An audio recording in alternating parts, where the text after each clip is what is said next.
Priceless as a movement that we're getting started, an organization to support and create a network for other female survivors of domestic violence, sexual assault,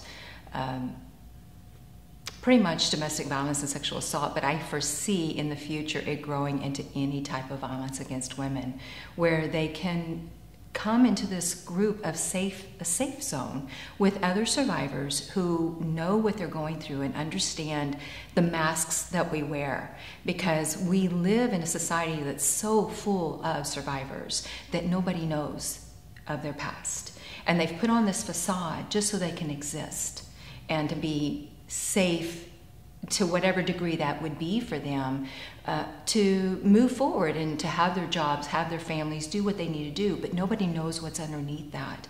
And so they'll question themselves so often about, is this the right decision? Can this be done safely? How can I get the answers that will put me at peace, that give me that inner peace, that what I'm doing is the right thing to do and I'm still going to be in control of my safety? And we don't know where to go for that. And so creating this network of individuals where we can come together and say, oh, I've had that same thought. You're not alone. Wow, well, here's what I learned. And then just build one another and help them carry forward. Word of mouth and get yourself to safety.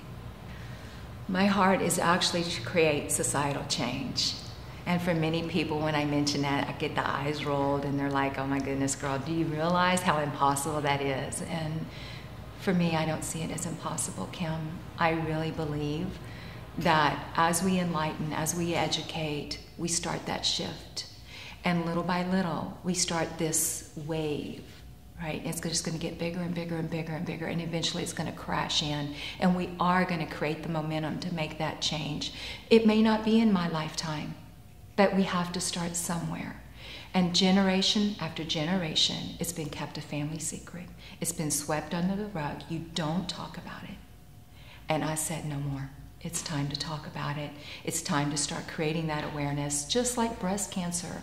Someone had to start talking about it.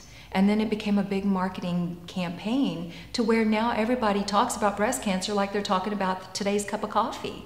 And it's no big deal. And that's what I envision for I Am Priceless.